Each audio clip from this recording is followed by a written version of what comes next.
على سيد الأولين والآخرين وخاتم النبيين والمرسلين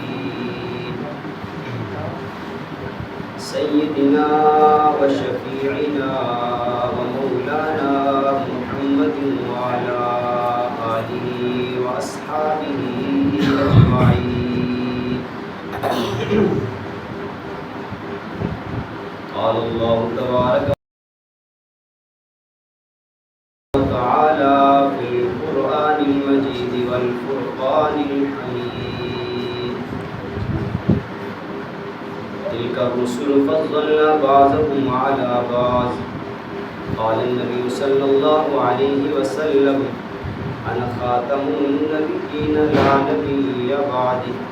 صدق الله العظيم.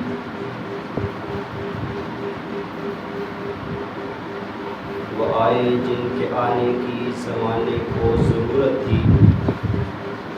وہ آئے جن کے آنے کی زمانے کو ضرورت تھی. وہ آئے جن کے آنے کے لیے بے چین فطرت تھی. وہ آئے نغمہ داؤد میں جن کا ترانہ تھا. وہ آئے نغمہ داؤد میں جن کا ترانہ تھا. وہ آئے گریہ یعقوب میں جن کا فسانہ تھا. وہ آئے جن کی خاطر مسترب تھی وادی بطحا. وہ آئے جن کی خاطر مسترب تھی وادی بطحا. وہ آئے جن کے قدموں کے لیے کعبہ ترستا تھا. وہ آئے جن کو حق کی گود نے خلوت میں پالا تھا. وہ آئے جن کو حق کی گود نے خلوت میں پالا تھا. وہ آئے جن کے دم سے عرش اعظم پہ اجالا تھا.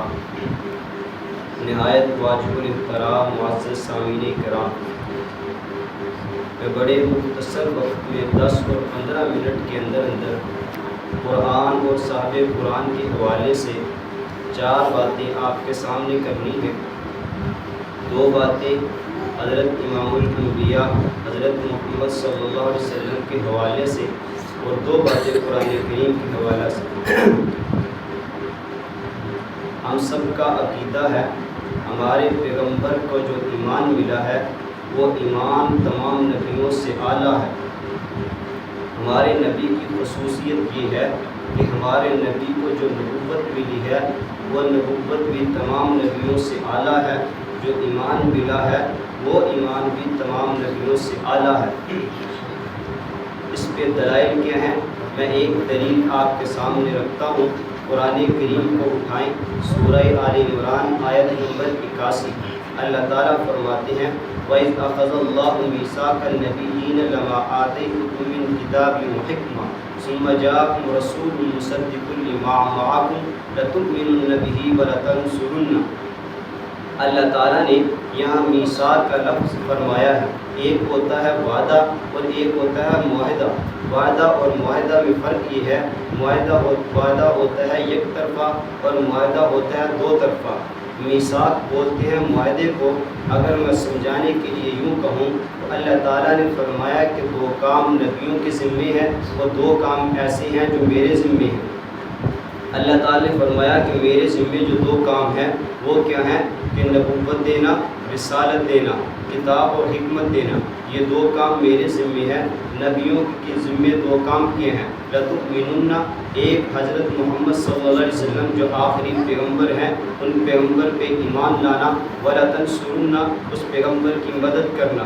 2 کام نبیوں کے ذمے چھوڑ دیے اور 2 کام خدا نے خود اپنے ذمے لے لیے، نبوت اور حکمت کو دینا. آپ کہیں گے کہ نبی کریم صلی اللہ علیہ وسلم پر نبی کیسے ایمان لائیں گے؟ نبی کہتے ہیں کہ جس کا کلمہ امت پڑھے، اور امام الانبیاء اسے کہتے ہیں کہ جس کا کلمہ امتی بھی پڑھے اور نبی بھی پڑھے. ہمارے پیغمبر کی خصوصیت یہ ہے کہ ہمارے نبی کی جو امت ہے اس نے بھی ہمارے نبی کا کلمہ پڑھا ہے اور ہمارے نبی کا کلمہ نبیوں نے بھی پڑھا ہے. آپ کہیں گے وہ کیسے؟ اللہ تعالیٰ نے ایمان وَلَتُؤْمِنُنَّ قرآن کی آیت کا مصداق کیسے پورا ہوگا کہ نبی کریم صلی اللہ علیہ وسلم پر ایمان کیسے لائے؟ اللہ تعالیٰ نے اس کے معراج کا سفر کروایا، جب بیت المقدس میں پہنچے۔ سنن نسائی میں حدیث موجود ہے، حضرت انس بن مالک رضی اللہ تعالیٰ عنہ فرماتے ہیں کہ ثم دخلت الی البیت المقدس، امام الانبیاء نے فرمایا کہ جب میں بیت المقدس میں داخل ہوا، فجمع لی الانبیاء علیہم السلام، تمام نبیوں کو اللہ تعالیٰ نے جمع کیا اور فرمایا کہ فقدمنی جبریل حتی اممتہم، تمام نبی صفوں میں کھڑے ہیں، اقامت کہی گئی ہے، اقامت کے بعد اس اذان کہی گئی ہے، اذان کے بعد اقامت بھی کہی گئی ہے، اقامت کے بعد صفیں درست کی گئی ہیں، تمام نبی موجود ہیں۔ اب تمام نبی کے موجود ہونے کے باوجود اب مصلی پہ کھڑا کون ہو؟ اور حضرت امام الانبیاء خود اپنے ارشاد میں فرماتے ہیں حضرت جبرائیل نے میرا ہاتھ پکڑا اور آگے مصلی پہ کھڑا کر دیا۔ اب تمام نبیوں کی موجودگی میں جو نماز پڑھانے والے ہیں وہ ہمارے نبی ہیں۔ ہمارے نبی کو یہ اعزاز ملا کہ تمام نبیوں کی نماز میں تمام نبیوں کو نماز پڑھائی ہے۔ آپ کہیں گے نماز پڑھائی ہے لیکن ایمان کیسے لائے ہیں؟ قرآن کریم کی آیت پر تؤمنون، نبی کی جو کریم صلی اللہ علیہ وسلم نے تو نماز پڑھائی ہے، اب ایمان کیسے لایا گیا؟ یاد رکھیں جو امام ہوتا ہے، جو عقیدہ اور نظریہ امام کا ہے وہی عقیدہ اور نظریہ مقتدی کا ہونا چاہیے۔ جو کلمہ امام نے پڑھا ہے وہی کلمہ مقتدی کو پڑھنا چاہیے۔ اگر امام کا کلمہ اور ہو مقتدی کا کلمہ اور ہو تو پھر وہ اس کی نماز درست نہیں ہوگی۔ نماز کے صحیح ہونے کے لیے شرط ہے کہ جو عقیدہ اور کلمہ امام پڑھ رہا ہے وہی کلمہ اور عقیدہ مقتدی کا ہونا چاہیے، تب نماز درست ہوگی۔ اب دیکھیں جو کلمہ ہمارے پیغمبر کا ہے ہم نے بھی وہی کلمہ پڑھا، پھر جب تمام نبی ہمارے نبی کے پیچھے کھڑے ہوئے ہیں، ہمارے نبی کا کلمہ پڑھا ہے، تب نماز درست تمام نبیوں کی ہوئی ہے۔ اگر ہمارے نبی پر ایمان وہ نہیں لائے، ہمارے نبی کا کلمہ نہیں پڑھا تو ان کی نماز درست نہیں ہو سکتی۔ اس لیے یہ ماننا پڑے گا ہمارے نبی کا جو کلمہ ہے تمام نبیوں نے پڑھا ہے، اس لیے وہ وَلَا تُؤْمِنُنَّ کی آیت پہ عمل ہوتا ہے۔ وَلَا تُؤْمِنُنَّ پہ آیت پہ عمل ہوتے ہوئے ہمارے نبی پر ایمان تمام نبی لائے ہیں، صرف امت ایمان نہیں لائی۔ ہمارے نبی کا مقام و مرتبہ تمام نبیوں سے اعلیٰ۔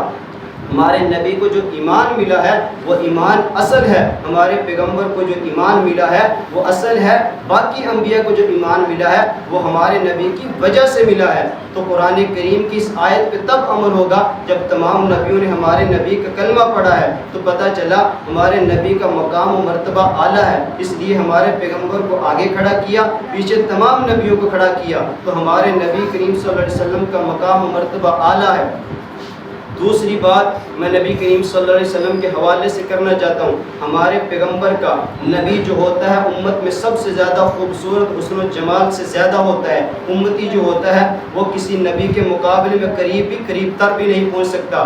نبی جو امت میں ہوتا ہے سب سے خوبصورت ہوتا ہے۔ ہمارا عقیدہ ہے ہمارے نبی جو ہیں وہ تمام نبیوں سے بھی خوبصورت ہیں، تمام نبیوں سے بھی زیادہ حسن ملا ہے۔ آپ کہیں گے وہ کیسے؟ آپ نے قرآن کریم کا واقعہ سن رکھا ہے کہ حضرت یوسف علیہ السلام کو زلیخا نے دیکھا تو زلیخا فریبتہ ہوئی، زلیخا اپنی خواہش پوری کرنے لگی تو یوسف علیہ السلام وہ بچ نکلے، تو عورتوں نے زلیخا کو طعنے دیے کہ زلیخا تو کیسی عورت ہے، غلام پہ عاشق ہوگی، وہ بڑے خاندان کا آدمی ہوتا اس پہ تو عاشق ہوتی، سمجھ میں آتا، تو یہ غلام پہ عاشق ہوگی یہ سمجھ میں نہیں آتا۔ تو زلیخا نے کہا تو تم نے یوسف علیہ السلام کو دیکھا نہیں ہے، تو عورتوں نے کہا کہ یوسف علیہ السلام کو اس غلام کو دکھا دے کہ وہ کیسا غلام ہے۔ تو زلیخا نے کہا ایسے نہیں دکھاؤں گی، دسترخوان لگایا، تمام عورتوں پہ دسترخوان پہ بلایا، ہر ایک عورت کو ایک عورت کو چھری پکڑا دی، ایک عورت کو چاقو پکڑا دیا۔ حضرت یوسف علیہ السلام کو زلیخا کہتی ہے اخرج، یوسف باہر آئیے۔ یوسف علیہ السلام جب عورتوں کے سامنے آئے بالمشافہ ہوئے تو قرآن کہتا ہے قطعن ایدیہن، یوسف علیہ السلام کو دیکھتے ہی ان عورتوں نے اپنے ہاتھ کاٹ ڈالے۔ اب قرآن اس جگہ پہ یہ بھی کہتا ہے وَقُلْنَا حَاشَ مَا هَذَا بَشَرًا إِنْ هَذَا إِلَّا مَلَكٌ کریم، یہ تو کوئی بشر نہیں لگتا، یہ تو کوئی فرشتہ ہے، اتنا خوبصورت کوئی بشر نہیں ہو سکتا۔ یہاں نبی کریم صلی اللہ علیہ وسلم کو بشر نہیں بولا، عورتوں نے ملک کریم فرشتہ بولا ہے۔ میں اس بات کو چھوڑ دیتا ہوں کہ نبی بشر ہے یا نور ہے، میں اصل بات جو کرنا چاہتا ہوں کہ نبی کریم صلی اللہ علیہ وسلم کو حضرت یوسف علیہ السلام کو عورتوں نے دیکھا تو قطعن ایدیہن اپنے ہاتھوں کو کاٹ ڈالا۔ اب ہمارے نبی حضرت یوسف علیہ السلام سے کیسے خوبصورت ہوئے۔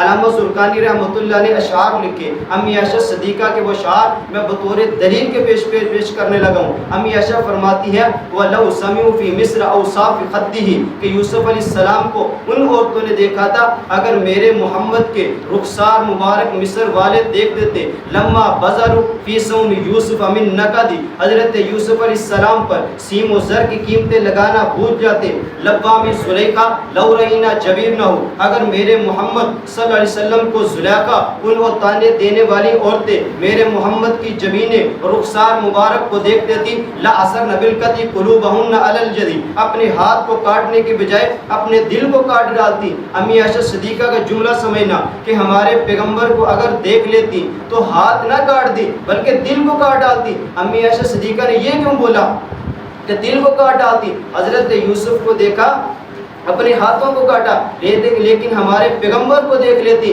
تو وہ ہاتھ نہیں بلکہ دل کو کاٹتی۔ توجہ رکھنا، ایک ہے جسم اور جسم کا ایک مرکز ہوتا ہے، دل یہ مرکز بدن ہے، ہاتھ یہ مرکز بدن نہیں بلکہ شاخ بدن ہے۔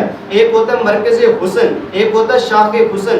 ہمارے پیغمبر جو ہیں وہ مرکز حسن ہیں، ہمارے پیغمبر سے مرکز حسن سے حسن نکلا تو تمام انبیاء کو ملا، ہمارے پیغمبر سے نبوت نکلی تمام انبیاء کو ملی۔ ہمارے نبی منبع حسن ہے، ہمارے نبی مرکز حسن ہے، ہمارے پیغمبر سے حسن نکلا تو باقی انبیاء کو ملا۔ پتہ چلا ہمارے پیغمبر جو مرکز حسن ہے، باقی انبیاء مرکز حسن نہیں بلکہ شاخ حسن ہے۔ تو جو مرکز حسن ہوتا ہے وہ اصل ہے۔ حضرت امی عائشہ صدیقہ فرما رہی ہیں اگر میرے محمد کو دیکھ لیتی تو وہ عورتیں جو مصر کی عورتیں تھیں وہ اپنے ہاتھ نہ کاٹتی بلکہ دل کو کاٹتی۔ یہ جملہ اس لیے بولا کہ حضرت یوسف علیہ السلام کو جو حسن ملا ہے، حضرت یوسف علیہ السلام شاخ حسن ہے، ہمارے پیغمبر سے حسن نکلا حضرت یوسف کو ملا، ہمارے پیغمبر مرکز حسن، حضرت یوسف علیہ السلام شاخ حسن۔ تو حضرت یوسف علیہ السلام کو ان عورتوں نے دیکھا تو شاخ حسن کو دیکھا تو شاخ بدن کو کاٹا، ہمارے پیغمبر کو مرکز حسن کو دیکھ لیتی تو مرکز بدن دل کو کاٹ ڈالتی۔ امی عائشہ صدیقہ اس لیے فرما رہی ہے ہمارے پیغمبر کا حسن کیا ہے؟ اصل ہے۔ ہمارے پیغمبر کے حسن نکلا تو باقی انبیاء کو ملا، ہمارے پیغمبر سے نبوت نکلی تو باقی انبیاء کو ملی، ہمارے پیغمبر کا حسن اصل ہے۔ دو بات میں قرآن کریم کے حوالے سے کرنا چاہتا ہوں۔ قرآن کریم میں دیکھیں تو قرآن کہتا ہے جب قرآن کریم کو اللہ تعالیٰ نے اتارا، نبی کریم صلی اللہ علیہ وسلم پر قرآن کریم کو اتارا تو اللہ تعالیٰ نے فرمایا، بعض لوگوں کا یہ کہنا ہے کہ قرآن کریم یہ خالق کا کلام نہیں ہے بلکہ مخلوق کا کلام ہے، کسی بشر کا کلام ہے، یہ تو خالق کا کلام نہیں ہے۔ تو اللہ تعالیٰ نے قرآن کریم میں 3 چیلنج کیے۔ پہلا چیلنج کیا کل قرآن کریم، اگر قرآن کریم کے بارے میں جن اور انسان سارے اکٹھے ہو جائے اور اگر یہ کہتے ہیں کہ یہ بشر کا کلام ہے، کہ اگر یہ بشر کا کلام ہے جن اور انسان تمام جمع ہو کر اس جیسا قرآن کو لے آئے، اگر یہ بشر کا کلام ہے تو پھر لے آؤ تم اس جیسا قرآن بنا کر، وہ نہ لا سکے۔ قرآن کریم میں اللہ تعالیٰ نے اپنے چیلنج میں تخفیف کرتے ہوئے دوسرا چیلنج یہ کیا فَأْتُوا بِعَشْرِ سُوَرٍ مِثْلِهِ، تم کہتے ہو یہ بشر کا کلام ہے، کسی انسان کا کلام ہے، اللہ کا کلام نہیں ہے، تو اللہ تعالیٰ کہتے ہیں پھر تم اس قرآن کریم کی 10 صورتوں جیسی 10 صورتیں لے آؤ، وہ 10 صورتیں نہ لا سکے، اللہ تعالیٰ اپنے چیلنج میں تخفیف کی ہے۔ تیسرا چیلنج کیا فَأْتُوا بِسُورَةٍ مِثْلِهِ، تم کہتے ہو یہ بشر کا کلام ہے تو تم اس قرآن کریم کی ایک صورت جیسی تم صورت لے آؤ۔ سورہ کوثر کو دیکھو تو چھوٹی صورت، سورہ عصر کو دیکھو تو چھوٹی صورت، تم کہتے ہو یہ مخلوق کا کلام ہے، تم اس قرآن کریم کی ایک صورت جیسی تم صورت لے آؤ۔ اگر یہ بشر کا کلام ہوتا تو وہ بطور دلیل اس جیسا قرآن لے آتے، اس جیسی 10 صورتیں لے آتے، وہ ایک صورت بھی نہ لا سکے۔ تو پتہ چلا یہ خالق کا کلام ہے، مخلوق کا کلام نہیں ہے۔ یہ کیسے سمجھ میں آئے گا یہ خالق کا کلام ہے، مخلوق کا کلام نہیں ہے؟ توجہ رکھنا، دنیا میں دو قسم کی چیزیں ہیں، ایک وہ ہے جو دنیا کے اختیار میں ہے، دوسری وہ ہے جو دنیا کے اختیار میں نہیں ہے۔ دنیا میں اختیار میں اس کی مثال کیا ہے؟ جیسے میرے سر پہ ٹوپی ہے، میرا سر ہے، میرے ہاتھ میں گھڑی ہے اور میرا ہاتھ ہے۔ اس جیسی گھڑی کو دیکھو تو لاکھوں لوگ بنا سکتے ہیں، دنیا کے اختیار میں ہے۔ یہ دلیل ہے کہ یہ گھڑی انسان کی بنائی ہوئی ہے۔ میرے ہاتھ جیسا ہاتھ لاکھوں لوگ مل جائیں، اس جیسا ہاتھ نہیں بنا سکتے۔ یہ دلیل ہے کہ یہ خالق نے بنایا ہے، مخلوق کا بنایا ہوا نہیں ہے۔ اس جیسی ٹوپی لاکھوں لوگ بنا سکتے ہیں، اس بات کی دلیل ہے کہ یہ مخلوق کی بنائی ہوئی ٹوپی ہے۔ یہ میرا سر ہے، اس جیسا سر لاکھوں لوگ مل جائیں، اس جیسا سر نہیں بنا سکتے۔ یہ اس بات کی دلیل ہے یہ خالق کا بنایا ہوا سر ہے، کیونکہ دنیا کے اختیار میں ہوتا دنیا بنا لیتی۔ خدا نے 3 چیلنج کیے، ان 3 چیلنج کا آج تک کوئی جواب نہیں دے سکا، تو پتہ چلا یہ مخلوق کی کتاب نہیں ہے بلکہ خالق کی کتاب ہے۔ سبحان اللہ۔ آخری بات قرآن کریم کو دیکھیں۔ قرآن کہتا ہے لو انزلنا هذا القرآن على جبل لرأيته خاشعا متصدعا من خشیۃ اللہ۔ قرآن کریم کے حوالے سے آخری بات قرآن کہتا ہے، اللہ تعالیٰ فرما رہے ہیں اگر اس قرآن کریم کو میں پہاڑ پر اتارتا، پہاڑ ریزہ ریزہ ہو جاتا، ٹکڑوں میں بکھر جاتا، تو سوال یہ ہے اگر پہاڑ اتنا مضبوط ہے کہ قرآن کریم کے اترنے کی وجہ سے پہاڑ ٹکڑوں میں بکھر جاتا ہے، تو پھر ادھر دیکھیں تو 8 سال کے بچے نے قرآن اٹھایا ہے۔ اگر قرآن کا اتنا وزن ہے تو یہ جو پہاڑ برداشت نہیں کر سکتا، پھر 8 سال کے بچے نے کیسے اٹھا لیا ہے؟ پھر تو قاری محمد طیب رحمۃ اللہ علیہ نے اس کا جواب دیا ہے، فرمایا دیکھو آسمان میں دیکھو تو سورج بھی ہے، آسمان میں دیکھو تو چاند بھی ہے، سورج کی روشنی کی طرف دیکھو تو آنکھ جواب دے جاتی ہے، آنکھ برداشت نہیں کرتی، جسم برداشت نہیں کرتا۔ سورج کی روشنی کتنی تپش ہوتی ہے جس کی وجہ سے آنکھ اور جسم جواب دے جاتا ہے، لیکن وہی سورج کی روشنی کو دیکھو تو سورج کی روشنی کو دیکھنے میں آنکھ کو مزہ آتا ہے، جسم کو لذت ملتی ہے۔ وجہ کیا ہے؟ وجہ یہ ہے کہ سورج جو ہے وہ جلالی ہے، اس کی روشنی بھی جلالی ہے۔ چاند جو ہے اس کو چاند جمالی ہے اور چاند کی روشنی بھی جمالی ہے۔ چاند سے آنے والی روشنی کو نور کہتے ہیں، سورج سے روشنی آنے والی کو ضیاء کہتے ہیں۔ جو سورج کی روشنی تھی آنکھ جواب دے گئی، جسم جواب دے گیا، برداشت نہ کر سکا، لیکن وہی سورج کی روشنی جب چاند سے گزر کر آئی، چاند کے جمال سے گزر کر آئی، تو پھر اس چاند کے جمال سے گزرنے کی وجہ سے وہی چاند کی روشنی کو جسم کو سہنے میں مزہ آتا ہے، آنکھ کو دیکھنے میں مزہ آتا ہے۔ تو مزہ آتا ہے کیونکہ چاند کی جمالی روشنی سے سورج کی روشنی گزر کر آئی ہے۔ سورج جمال والا تھا، اس کی روشنی جمالی تھی۔ سورج جو ہے چاند جو ہے وہ جمال والا تھا، اس کی روشنی جمالی تھی۔ تو وہی سورج کی جو تپش تھی اور حرارت والی روشنی جب چاند سے گزر کر آئی تو جسم نے برداشت کر لیا۔ خدا بھی جلالی ہے، اس کا کلام بھی جلالی ہے۔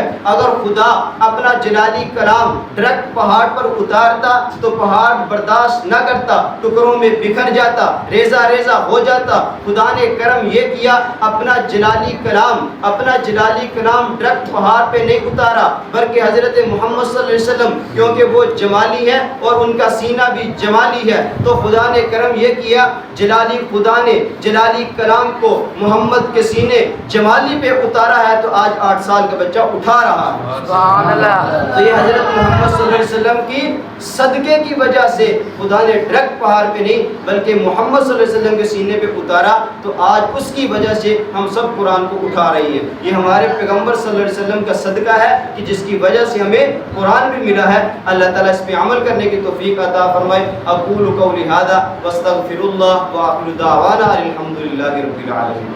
مزید ایسے بیانات سننے کے لیے ڈسکس اکیڈمی چینل کو سبسکرائب کریں اور بیل آئیکن کے بٹن کو دبائیں، جس سے ہر آنے والی ویڈیو آپ تک پہنچتی رہے گی۔